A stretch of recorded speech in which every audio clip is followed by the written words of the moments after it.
నమస్తే, welcome to top 4 news. ఇక top 4 న్యూస్లో బీఆర్ఎస్ నేత కేసీఆర్ అలా బయటకు వచ్చి ఒక్క ప్రెస్ మీట్ పెట్టగానే కాంగ్రెస్ సర్కార్ ఉక్కిరిబిక్కిరి అవుతోంది. పాలమూరుకు జరుగుతున్నటువంటి అన్యాయంపై కేసీఆర్ అడిగినటువంటి ప్రశ్నలకు భయపడినటువంటి సర్కారు దాన్ని సరిదిద్దుకునే ప్రయత్నం మొదలుపెట్టింది. ఇక రెండో టాపిక్ చూసుకున్నట్టయితే వరంగల్ జిల్లాలో కాంగ్రెస్ గుండాలు మరోసారి రెచ్చిపోయారు. చిన్నారావుపేట మండల కేంద్రంలో సర్పంచ్ ప్రమాణ స్వీకార కార్యక్రమంలో కాంగ్రెస్ నాయకులు బీఆర్ఎస్ పార్టీ వర్గీయులను చితకబాదారు. అటు అధికార పార్టీపై నెగ్గినటువంటి బీఆర్ఎస్ సర్పంచ్లను రేపు నల్గొండలో కేటీఆర్ సన్మానించనున్నారు. ఇక మూడో టాపిక్ చూసుకున్నట్లయితే ఆరుగారం కష్టపడి పండించినటువంటి పంటను కొనుగోలు చేయకుండా తమ రెక్కల కష్టంతో కాంగ్రెస్ ప్రభుత్వం ఆటలాడుతుందని ఆరోపిస్తూ ఆదిలాబాద్ జిల్లా బేల మండల కేంద్రంలో రైతులు బంద్ నిర్వహిస్తున్నారు. ఇక నాలుగో టాపిక్ చూసుకున్నట్లయితే దేశ రాజధాని ఢిల్లీలో వాయు కాలుష్యం ప్రమాదకర స్థాయిలో పెరిగింది. పలు ప్రాంతాల్లో గాలి నాణ్యత పాతాళానికి పడిపోయింది. ఎయిర్ క్వాలిటీ ఇండెక్స్ 450 పాయింట్లకు దిగజారింది. విజిబిలిటీ కారణంగా పలు విమాన సర్వీసులు రద్దుకాక వందలాది విమానాలు ఆలస్యంగా నడుస్తున్నాయి. ఇక టాప్ 4 హెడ్లైన్స్ ఒకసారి చూద్దాం.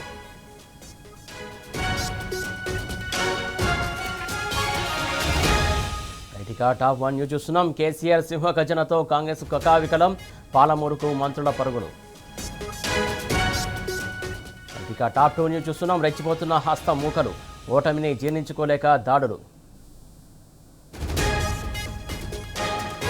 ఇక టాప్ 3 న్యూస్ చూస్తున్నాం. ఆదిలాబాద్ జిల్లాలో సోయా రైతు కన్నెర్ర, అఖిలపక్షం బంద్ విజయవంతం. ఇక టాప్ 4 న్యూస్ చూస్తున్నాం. ఢిల్లీలో ప్రమాదకరంగా గాలి నాణ్యత, విమానాల రాకపోకలకు తీవ్ర అంతరాయం.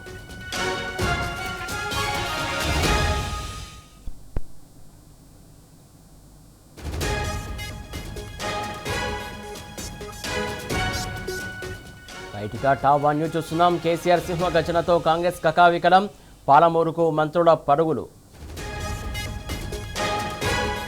ఇక టాప్ 2 న్యూస్ చూస్తున్నాం. రెచ్చిపోతున్న హస్త మూకలు, ఓటమిని జీర్ణించుకోలేక దాడులు. ఇక టాప్ 3 న్యూస్ చూస్తున్నాం. ఆదిలాబాద్ జిల్లాలో సోయా రైతు కన్నెర్ర.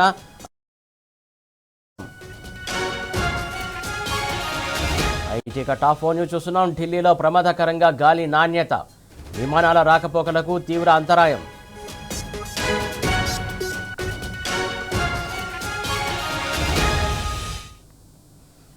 ఇక ఈ 4 అంశాలకు సంబంధించినటువంటి సమాచారం మా ప్రతినిధులు లివిల్, రవికాంత్ రాజు, కిరణ్ ద్వారా తెలుసుకుందాం.